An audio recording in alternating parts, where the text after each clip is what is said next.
It's on! Hello, everyone, and welcome to another edition of Disney Parks Talk Live. We're going to talk to you about what's going on in the world of Disney and otherwise theme parks for the past week or so, as we do here every Monday at this time. My name is Jimmy Mosley. I am the co-founder of Laughing Place. Not with us today is my wife, Rebecca, who is on what is she on? I wouldn't say she's out. She's out today. She's doing just fine, but she is out of town and she's on assignment, or yeah, I'm like, is she on hiatus? Is she considering leaving me? No, none of those things. She's just visiting a friend and helping her out with some stuff. So unavailable for the show today. I wonder if she's watching. We'll chime in at some point. Let's see. Yeah, Boys Club. So joining me as always is our West Coast correspondent, and Star Wars guru, Michael Celestino. Good afternoon. Mike, is it true you were donating all of your large Star Wars collection to this San Francisco-based museum that is trying to open up? I am not one of the 4 collections that are being merged for this museum, no. There was not a warehouse large enough to hold your collection. The tours will begin again soon, though. And joining us down below, our vice president in charge of Boy, It's Windy Out There, Jeremiah Good. How you doing, Jeremiah? Doing well. I'd like to say Roosevelt gives great Halloween shirts. Yeah, I'm hunkering down, as they say down here in the South. Yeah, Jeremiah is in the thick of Hurricane Milton after having already experienced Hurricane Helene not so very long ago. So we're going to have a hurricane update in just a moment. We'll get to that in just a moment. There is some breaking news on that dropped just before we went live. First, just like to remind you, Mouse Fan Travel is our recommended Disney travel agency. So when you'd like to visit Disney World after the winds die down, or Disneyland, or actually even, in all seriousness, in a case like this where theme parks are impacted and that can impact your trip, that's another time where it's a great time to have a travel agent to help you with those last minute things that may have to be dealt with to make sure you're up to date on how this may impact your vacation. So as we always say, it doesn't cost you one dime extra. It definitely helps you. So Mouse Fan Travel is our recommended travel agent. There's no reason you should not use a qualified Disney travel agent for Disneyland, Disney World, international parks, Alani, where I am headed soon. Thank you, Mouse Fan. What? Oh, yeah, I'm going to Alani for the first time in less than 2 weeks. Disney Cruise, and of course, as well.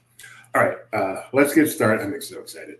Let's get started with a look at the latest on Hurricane Milton, and it's not good. So obviously, Hurricane Milton is a big one, a really big one, and we are all hoping and praying that its impacts are not as strong as Helene's have been, which have been just devastating. Hopefully, this one is a little kinder, both in terms of strength and where it hits. And that is by far the most important thing in all of this. But we are a Disney site. We do cover Disney World and the surrounding theme parks. So we're going to talk specifically about its impacts on the Disney theme parks. So Jeremiah, do you know the latest? Well, as of an hour ago, they announced the first closures for here at Walt Disney World, starting Wednesday, October 9th at 11 a.m., Fort Wilderness Campground Resort, Copper Creek Cabins at Disney's Wilderness Lodge, and the Treehouse Villas at Disney's Saratoga Spring Resort and Spa. Yes, I read all that. Will be closing.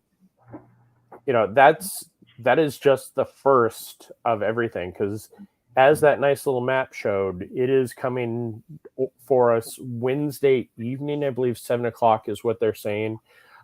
For the folks out at Tampa, who there is a mandatory evacuation out there.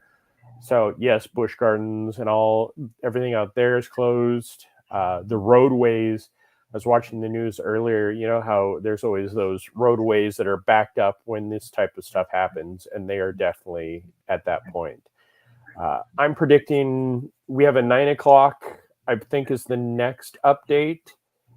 And then tomorrow morning, we'll have the following update. So Disney probably tonight, most likely tomorrow morning, will be announcing the closure of the parks. They may do a half day on Wednesday. This is all just speculation, and then closed all day Thursday.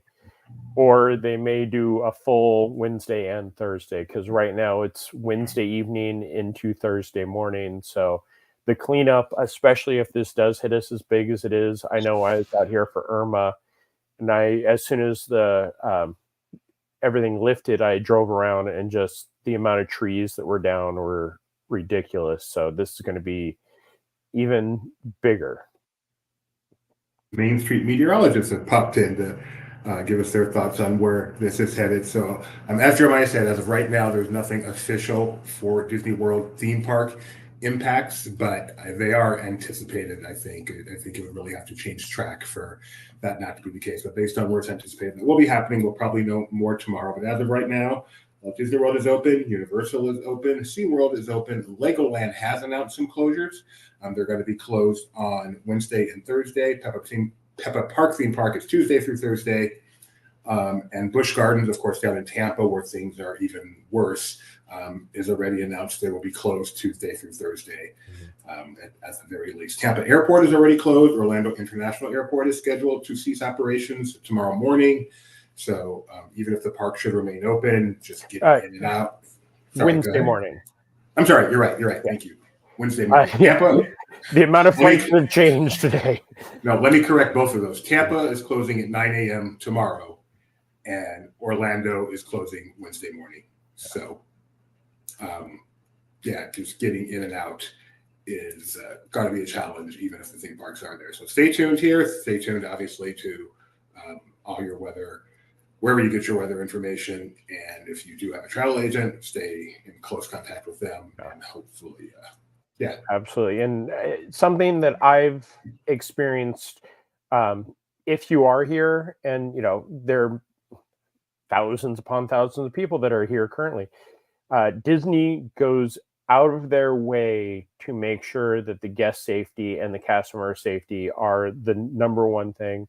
If you're in one of the resort hotels, they will always have, they've had characters come to the hotels. They've offered boxed lunches, but we won't get into that. They usually have, those are the ones where they get the information first and are told what's happening. I know, I believe it was even yesterday, they stopped reservation booking on the app for the 9th. So, and that's something I hadn't seen before, that they're already like, we're just going to, cut it off before it gets there. So no, you won't be able to go to the park on Wednesday unless something does change. And one other thing I wanted to always mention in a case like this, don't forget that Disney World doesn't run itself. There are thousands of cast members. So if you're looking at the weather and going, it doesn't look that bad, why don't they reopen? And that happens. It may pass through, it may skirt around, and it doesn't look that bad. And the park probably could be open, but don't forget, it can't open without the people. These people have to live somewhere, in the surrounding areas, and they have to be realistic about how many people can they get in, what do they want to ask their cast members to do in terms of their safety and their family safety and everything. So there's no more important time than to have some patience, have some understanding. They believe me, they want to be open. This is how they earn their money. They earn their money by the parks being open, not being closed. But safety of their guests and their cast has to be the highest priority. Let's move on to more pleasant things. So I'm going to start with this. We usually don't do international news in this first segment, but dang it, Disneyland Paris gets all the cool stuff, Jeremiah. Yeah. Their electric sky parade, every time I always get that messed up, just is one of the most coolest things. And every update that they do just makes it look so much better. I was lucky enough to see it the first night in person, and this is some of the auditions. Of course, that's Flotsam and Jetsam from Little Mermaid, Jafar, the villain stuff that's coming for the Halloween time, or that's there for the Halloween time, just is so cool. And this is playing through November 3rd, the Halloween segment, and then they will kick in a Christmas segment starting on November 9th. Now, Mike, you haven't been to Paris to see this drone show yet, right? I have not been there since this started, no, sadly. But have you been to any theme park drone shows at all? The only drone show I think I have ever seen was with Jeremiah at Angel Stadium, and we saw the Star Wars drone show there. I want to say that might be the only drone show I've actually seen. That's crazy. Was it impressive? It was cool. Yeah. I like it. You're one of those people of the opinion that drones should have a much bigger place in our American theme parks. You know what? And I just remembered the other one that I've seen, which was the Deadpool and Wolverine one at ComicCon this year, which was also cool. But yes, I understand the limitations though, as you need to have a big like empty lot to fly over. So again, for safety reasons. Yeah, I don't know. Do they not care about safety in foreign countries? Because they seem to have a drone show every time you turn your head. No, they have different regulations, but they still shut off a lot of that. The one that was out at Legoland, the ones that we saw the parking lot out at Angel Stadium that was kind of like a bigger area. The one for Legoland that they did for their Brick or Treat, or they're doing, is this small little fenced off area off to the side of the water where you can sit there and literally watch them all lift off in this little area. And I want to say it's 600 drones they have. So they've got it down, like as soon as they can clear that, not cutting people's heads off with drones falling from the sky or anything, it'll be great. Yeah, everything has a cost. That's my opinion on these things. I should thank DLP Report for that video via their tweet. You know them. Do you know them, Jeremiah? I do. They are really great guys. I think, Mike, you met them while you were out there that time too. Yeah, I met them. We were close in with our trips. Yeah, they're really great. Lots of fun. They're nerds like us. So, if I can ask just Mike one Disneyland Paris related question, what is your personal favorite Paris attraction? I was so impressed with Disneyland Paris, but I think my favorite might be it would be a toss up between the Phantom Manor and Big Thunder Mountain Railroad. It's both so amazingly cool. Yeah, I feel like that's the given. So I was wondering which one was Mike going to go with. If I had to pick one, I've always dreamed of an attraction that was just on an island, and you start on the mainland. The loading is on the mainland, and it goes under the river. So I would pick Big Thunder Mountain. It's just so amazing. Good choice. I know Doobie's answer. Cars road trip. Cars road trip is most definitely my answer. I hurt my neck. I love Space Mountain. I hurt my neck on Space Mountain. I don't know if it will ever recover. Theirs is rough. I have a love-hate relationship with that attraction now. Hey, Rich, how you doing? Are you busy? So Rich Ostry, he's a regular here at our live streams, and he is a travel agent over at Mousefan Travel / MEI Travel. It's the same company. And I'm curious, Rich, are you busy helping out your customers with, this last-minute stuff with Hurricane Milton? We didn't even mention Disney Cruise Line. There have been no official impacts yet, but I did hear someone say there's been some announcements on the ship.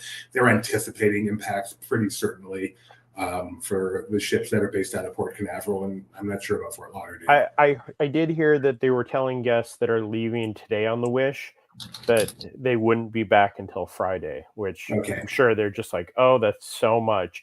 But that was, word of mouth. Yep, the family dealing with what to do, arriving Friday, exactly. So again, this is why Friday they'll be good. Doesn't hurt to have a travel agent be able to help you out with such things. Okay, moving on. Also, one last thing. Happy anniversary to MEI Travel. Their 19th anniversary was just a few days ago. That is so hard to believe that they've been around that long.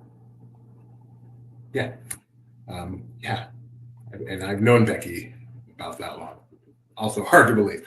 All right, moving on to the next story today, and that is the return of, you say it, Jeremiah. I don't know how to even say the word. Animal Kingdom Entertainment. Oh no, I don't. Boudica. No. I love this show. They bring so much life to this area, but every time they said it, I was like, it sounds like there are letters missing from it. They were entertainment previous to the pandemic shutdown, and they just returned last week. I got a chance to go out there a few days ago and watch my phone overheat recording this amazing show. But they perform, well, they're said to have performed Thursday through Monday. There is no official schedule out for them, so check the My Disney Experience app if they're performing. I know they are weekends, and this woman dancing, her energy, just my phone was burning my hand watching her. When you said that, your phone is overheating, and I'm just watching her. She must be dying out there. Oh yeah, no, they were going, and they bring, like they're showing, they bring the kids up. They do some great Disney and African music. So it was one of those ones.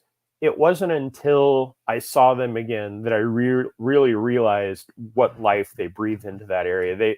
They brought back some of the other musical entertainment in that area, but these guys get everybody going. Yeah, that looks hot. I mean, that looks fun. That looks fun.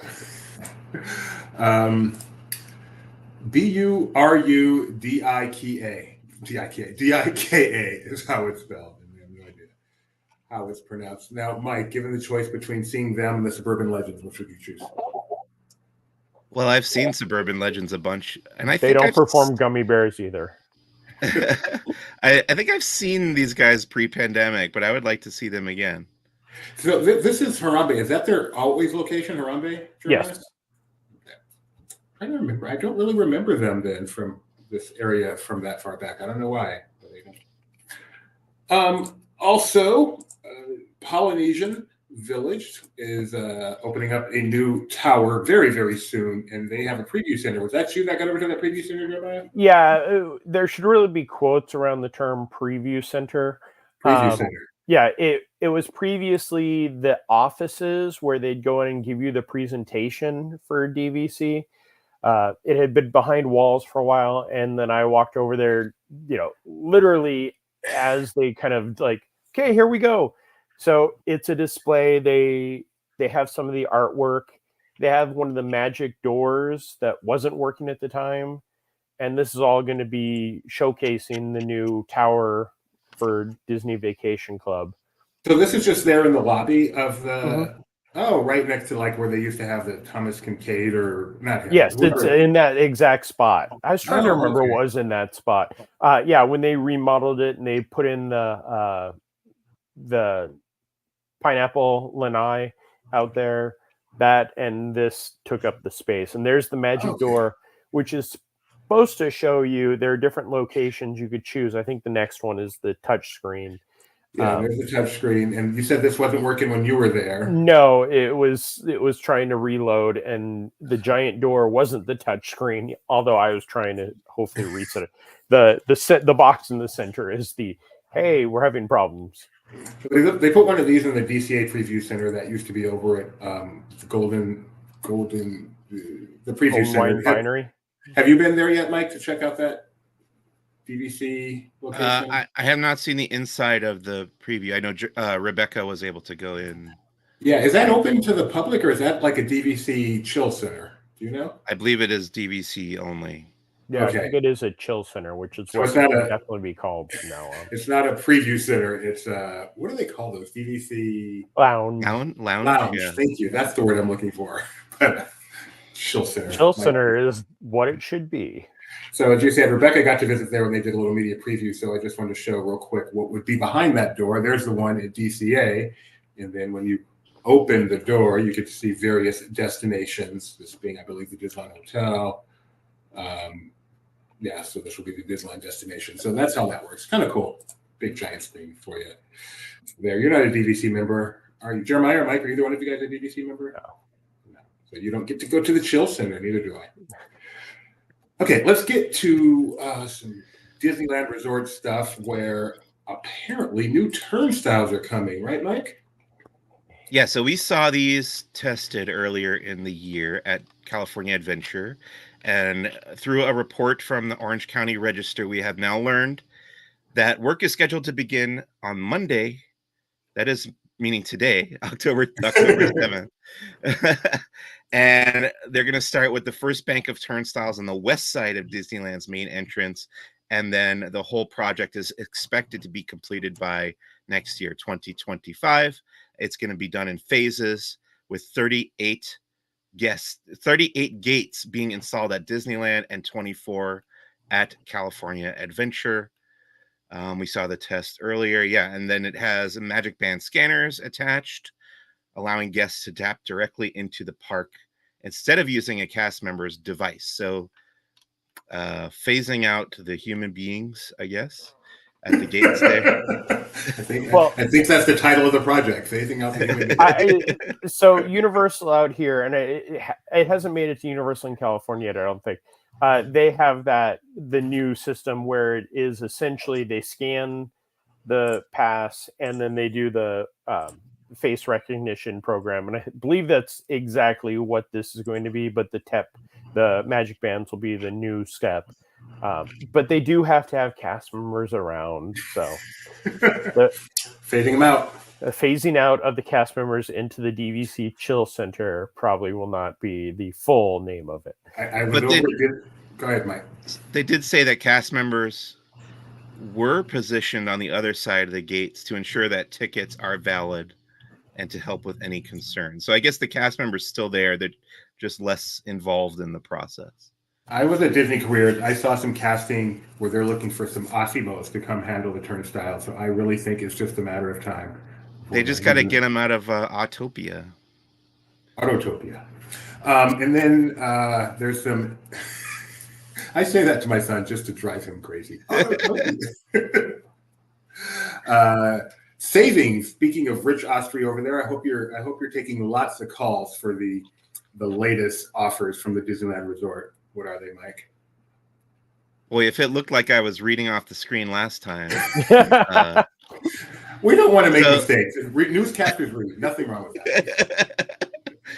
If you're looking to save on your visit to the Disneyland Resort or your stay at the hotel, you've got some treats in for you. You can Disneyland's bringing back a special kids ticket offer for early 2025, plus special deals at the hotels of Disneyland Resort from January 7th to March 20th of next year. If you have a kid ages 3 through 9, they can visit a Disneyland Resort theme park for as low as $50 per child per 1 day, 1 park ticket. Does that mean, so if it says as low as $50, it could be more than $50? Dynamic pricing is a thing. Dynamic pricing. Okay. Yeah. So based on demand, I'm guessing. And then they offer a variety of options and flexibility. You can also choose from 1 day or 2 day or 3 day park tickets. And there are options to upgrade to park hopper tickets and to add on Lightning Lane Multipass. Those tickets will go on sale starting October 22nd of this year. And then, you got to check the reservation calendar. There are select days priced at $104 per day. So money can also be saved on the adult tickets.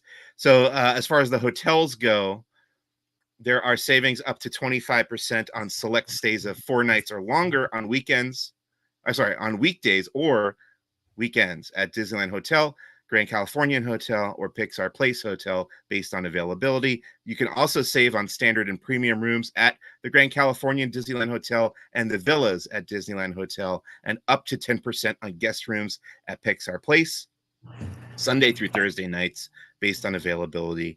These reservations are going to open up on the same day, October 22nd, for stays between January 7th and March 20th of next year. And I have one question for you, Mike. Yes, please. So that's a lot, and that's good. It's all out there, but that's a lot to remember. If people want to make sure they get one of these deals, do you have any recommendations for them?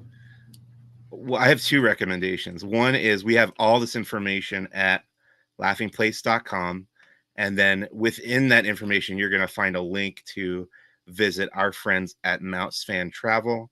And they know all this by heart. They wouldn't need to read it off a screen. It just goes right into their brain, and they remember. I'm sure Rich has it all on his screen now. And they will be able to help you with any and all questions and help you book it as well. And there's more here too. If you want to hear, just go for it. You can. Later this fall, Disney Plus will introduce a specially priced multi-day Disneyland Resort ticket available for all subscribers in the US and Canada for select days through the holiday season. So if you're a Disney Plus subscriber, you get a deal on park tickets. Plus, more details are coming at a later date. And if you're staying at a hotel at Disneyland Resort, you can save as much as 15% on select stays at Disneyland Hotel, plus the others I already mentioned. That deal may be available October 20th through December 19th. And yeah, at the bottom of this article, which we'll probably have the link in the comments here or in the description, you can ask Mouse Fan Travel about any of this, and they're going to know better than I do, because I'm a local and I don't stay at the hotels, and I have a magic key pass, so I don't buy tickets. None of this applies to me, but I'm glad that non-locals will have a great time visiting the Disneyland Resort. You know what scares me about that Disney Plus offers? I feel like you go, you have a great time, and then a year later, they just magically take it away from your brain, and it's like the trip never happened.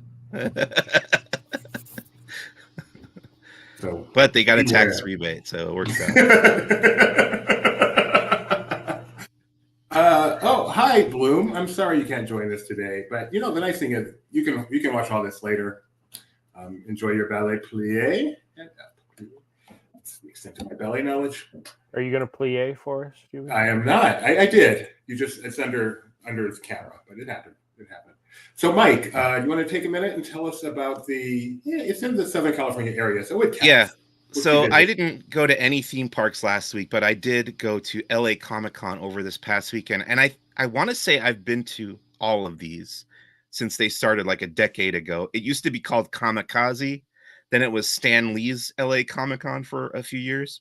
Then after Stan Lee passed away, it just became LA ComicCon. And I said this to Tori as we left on Saturday evening, but I think it has gotten steadily better every year. This was my favorite time ever going to this thing. We had a lot of fun. Friday was a very slow day for the con, but I enjoyed it because it gave me the opportunity to really explore the exhibit hall floor and visit all the booths and check out all the shopping. And see some cosplay. I don't know why there were a bunch of people dressed as those banana Wolverines. It's Fortnite, and it's it's Fortnite. It's planned. Okay. It's not just them. Okay. Saw a lot of droids, including Captain Rex there from Star Tours.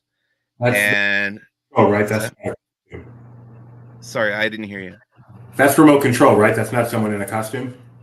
That is yes. The guy. I think you can see him in this shot as I turn around here. Maybe there he is. The guy in the blue vest back there is controlling him. Some cool droids and several big Star Wars panels featuring very well known and very popular actors through the weekend. Friday late afternoon, I saw Rosario Dawson from Ahsoka. And then Saturday afternoon, we had the supporting cast of The Mandalorian.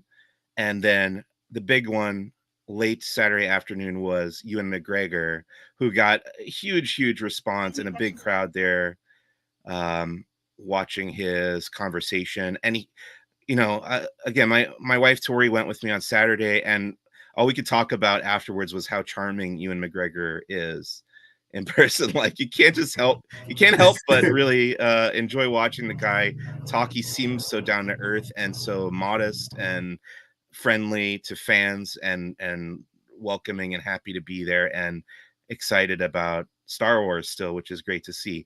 And speaking of being excited about Star Wars, it was really nice after a very contentious past 6 months or so in the Star Wars fandom.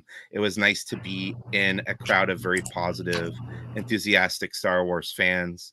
I also went to a cool panel about Lego Star Wars Rebuild the Galaxy. It was actually a live episode of the podcast called Building Friendships. And the guests were Benji Sammet and Dan Hernandez, who have been on my podcast, who's the boss, but they were talking about, they wrote the Rebuild the Galaxy Star Wars miniseries. So that was fun. I saw a great panel talking about storyboarding and animation, and live action, because they talked a little bit about Marvel Studios as well. But really cool to learn more about how storyboards work. And then what else? What We Do in the Shadows had a panel with two cast members, Harvey Gillen and Kristen Shaw. Really loved that show, and it was great to see them. I also saw the Addams Family cast reunion, which is not Disney, but boy, it was cool to see Angelica Houston, Christopher Lloyd, Christina Ricci, the kid who played Pugsley, and Lurch. They were all there. Oh, wow. On the stage. There it is. Yeah. These two are looking getting up there in age. Are we all? I would say Angelica Houston was really, really great to hear from. She had a lot of fun anecdotes to tell about the movies. Christopher Lloyd, I think, has gotten to the point where he's kind of checked out on this kind of stuff. He had like one word or brief sentence answers for every question, and you could tell the moderator was a little scared to even like approach him with anything at a certain point, which is sad. Enough is enough. Oh, look at little. What is that? Is that Wednesday? I don't know. Yeah, so that's Christina Ricci was Wednesday Addams in the 90s movies, and then that's, I don't remember the actor's name, but that's Pugsley behind her there. And then the guy who played Lurch just looks like Lurch. I mean, it was no-brainer casting him for that one, I guess. Wow, that's pretty awesome.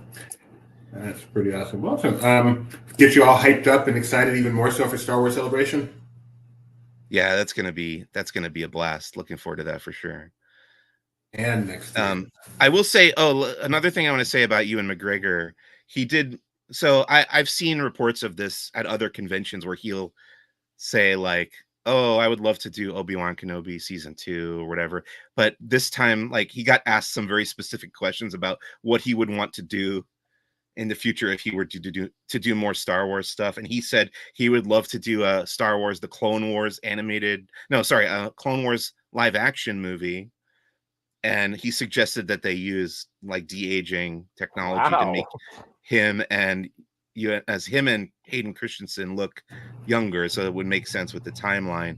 And then he's still very enthusiastic about doing a second season of Obi-Wan. In fact, like, there was a little comment that he made about how they've still been discussing like what the possibilities might be if they were to do more of that. So it could still happen. Yeah. So, as a huge Star Wars fan like yourself, how does it make you feel when a bona fide movie star just so clearly embraces Star Wars like you and embraces the fandom? And, not all actors, some people it's a job, and some people just, and maybe it started that way, but now they are almost as much a fan as you. How does that feel? Yeah.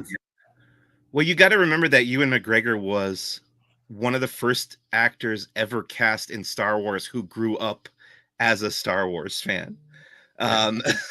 So he was already a fan going in and was very enthusiastic at that point. I think the experience of shooting the prequels and kind of the divisive fan response to the prequels burned him out a bit on Star Wars. So it took him like 20 years, or I don't know, 15 years really, since Revenge of the Sith to get back into it. But I think this is kind of his like golden years right now of being a Star Wars celebrity, because yes, he has fully embraced it. He does know his stuff, but there were a couple moments, you can look at the little Twitter videos that I posted, but there's a couple moments where he kind of jokingly, he was like, what was the title of the third prequel movie? And everybody in the audience is like yelling at him. But he was like, I didn't want to get it wrong, so I didn't want to say it. But that's funny. But yeah, he is genuinely excited to be a part of that world. And I think like his friendship with Hayden Christensen has developed as well since they reconnected and they shot Obi-Wan Kenobi together. I know Hayden recently spoke at Ewan McGregor's ceremony for the Hollywood Walk of Fame star ceremony. So they've become really good friends, this many years past the prequel trilogy. I think he's just really enjoying that part of his life, that kind of being the thing that he is known for. But he also talked about his other stuff too. He talked about Moulin Rouge. He talked about Train Spotting, some of the other projects that he's done over the years. Did he mention Rogue Trader? What is Rogue Trader? Rogue Trader? No. Wait, what's that? It's so what's really, I'm just now realizing this. Ewan McGregor and Ewan McGregor and Hayden Christensen star in two of my favorite movies. Both are true stories about people who did kind of cons Hayden Christensen did a movie called Shattered Glass. I love Shattered Glass. Yeah, one of my favorite movies about a writer who basically made up stories and became quite successful at it until he finally got caught by a great editor. Yeah. And then Ewan McGregor made a movie called Rogue Trader about a guy in England. I believe his name was Nick Leeson, and he played Nick Leeson, who brought down one of England's biggest banks by hiding trades he was doing that were losing money until it finally just got out of control, and it literally destroyed the whole bank, one of Britain's oldest banks ever. So I don't think that came up, but now I'm not aware of that movie, but now I want to watch it. It's called Rogue Trader, and like I said, one of my absolute favorites. And if you like Shattered Glass, you'll like Rogue Trader too. Okay. All right. Thank you very much for the LA Comic-Con report and that insight on Ewan McGregor, who, I love him as well. Moving on to Walt Disney World, Jeremiah, some things that happened over there. Let me bring up my page so I can read it off also. Yours is easier because you were there. I presume you were there. Were you there for the opening of Pura Vita? I was. No, I was talking about the discounts like Mike. My brain doesn't have that much. So Pura Vita, which is kind of just an accessory store that I've learned a lot of people are very passionate about. Opened at 10 o'clock, and I made it over there probably about 10:30. And go back one picture. That line goes around the other building also. And this is a very small store. I stood in that line for about a half hour before I just had to go. I can't stand here anymore. And thankfully, the nice folks at the door let me take some pictures really quickly. But they were giving away free cotton candy in there. So that was one of the things was keeping people in there. Plus, everybody was shopping for their bracelets and everything. So it was okay. Stop there. In the press release, in our article, they talk about this trucker hat bar. What is a trucker hat bar? Again, see in the back right, that's the trucker hat bar. That is as close as I could get to it. The mystery remains. Yeah, I will head down there and give you a full firsthand report of the trucker hat bar. We'll get you one there, Doobie. And you know me, I'm a good old boy. All right. It was one of those things. I stood in line, and the folks around me definitely encouraged me to try to go and ask if I could just go in and take photos. Good. Well, I'm glad you did. I'm glad you did that and did not wait a couple hours to buy a bracelet. Magic Kingdom and the rest of Disney World turned 53 last week. Did you get one of these? I did not. Like I said last time, I'm trying to cut down on my purchases. I did enjoy it. I love the fact that they came out with a pin for the 53rd anniversary. I want to say this is coming off of Disneyland's last anniversary where they came out with a random pin for that. So, but I'm happy they're doing this again. I used to get every anniversary pin, and this one is very nice. The top flips up, so it's like an envelope, and I believe the next picture is it open. Yeah. Are they still available? Do you know? Yes, they're definitely still available. Okay. They were $22.95, I believe. I don't think the price was in there, but that was one of those ones of that. That's the wow. I feel old because a pen like this back in the day used to be like $12. Is the basic pen like just a basic Mickey pin or something still $6.95? Yes, exactly. Times 2. Plus really? $1 or $2. Wow. Yeah, 12 to 14 is the base price. Inflation. All right. Pop Century? Nope. Pop Century? Yes, everything Pop and the food court. Parts of it reopened. I haven't been over there recently, and it really hurt me to walk into the food court because this food court used to be had so much cool stuff. They used to have the sit down video games, and the walls were all textured, and now it's just kind of wallpaper up there. It's a basic food court. It does its job. It's not there to draw us into we would need to sit here for 3 hours and play Galaga at sit down video game machines.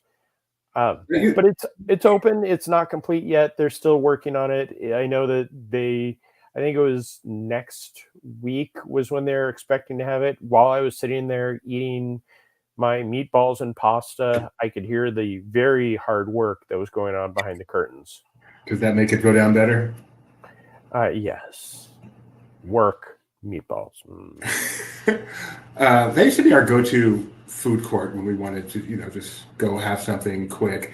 And then they made it pretty impossible to actually get onto the property for some strange reason. Even before the Skyliner, they make it impossible. Yeah, it is still a challenge. They still only if you're staying there or Skyline or bus over.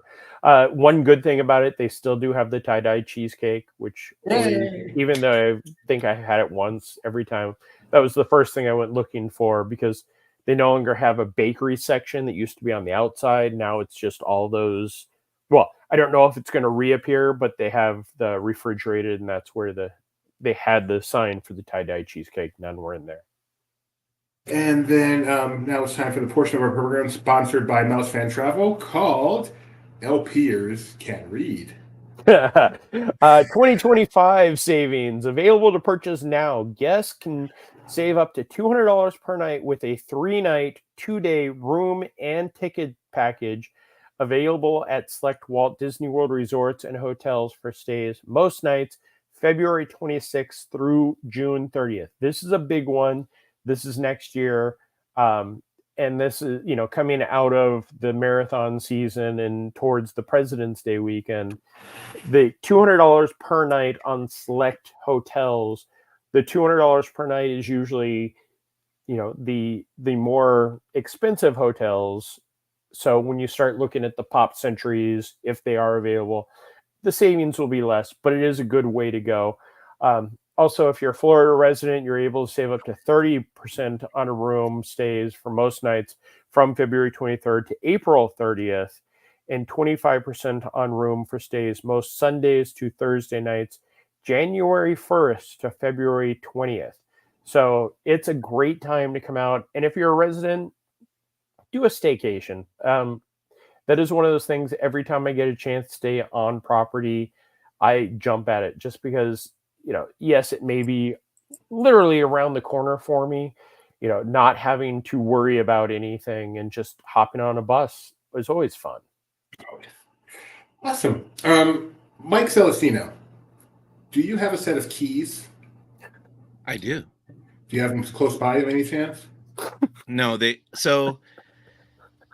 I don't know why you're asking me this, but a long time ago, years ago now, my wife put a hook up next to our door coming in through the kitchen, and now every time I come in, I put the keys on the hook because that helps me not lose them because I am a bad. I have a tendency to lose things. Good habits like that are key, and I'm very proud of you. I'm not going to ask you to get your keys and mess up that habit. I will instead show mine. This here, I believe, maybe this one, is the largest key on my ring. I would say it's about 2.5 inches, maybe 3 inches. Is that a lockbox or a cabinet? It's here at work. It's like my office door. But if you want a key twice that size for only $62, Mr. Collectible, Jeremiah, what do you think of this? I have avoided these keys at all costs because they put out so many of these. They are beautiful in person, but they're normally a little bit smaller than this, if I recall. But this one is for, of course, the Sleeping Beauty Castle over there, and it's pretty massive. But the detail on them are great. Every time I've gone over there, they've always had the previous 2 or 3 in stock. So if you're really like, I need to go over there and get that, I would say go right away because Mouse Fan Travel can help you with that. But if you can't make it till after Christmas, usually I believe they're limited to like a couple of thousand. So they don't really fly off the shelves. And at $62 for a 7-inch key, that's not one of those things you're sticking in your pocket to go home. No, it does not allow you to get into the castle anytime you want, so don't get too excited. There are 1,992 of these. Interesting number. We know where that comes from. And they have You can buy them online. Then they have last chance tickets. So they're making it sound like they may run out of these. It doesn't mean they will. But anyway, that's Disneyland Paris, of course. And finally, Tokyo Disneyland has started its Halloween celebration. Have either one of you been to Tokyo during this time of the year? I have not. I want to go there in Hong Kong for Halloween because it's amazing how two countries that, you know, don't really celebrate Halloween are like more in than our parks are here.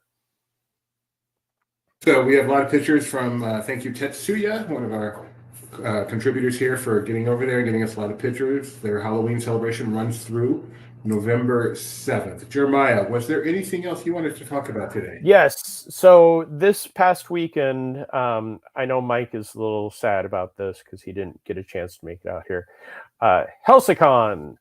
It was a convention that was all about the Halcyon, the Star Wars Galactic Star Cruiser. This wasn't a Disney thing. This isn't anything official. There were actually some hiccups because this wasn't official and Disney didn't give a lot of permission for stuff. It was a 2-day convention put on by fans. Go over the Heroes of the Halcyon podcast. You can listen to some of the details on that. But this was a hotel. Mike and I have been to many conventions, big and small. This was when I went into it, I knew where they were holding it. It's at the Wyndham that's just off property. Smaller hotel. It was a hotel that was built in the 70s and has been redone since. They set it up great.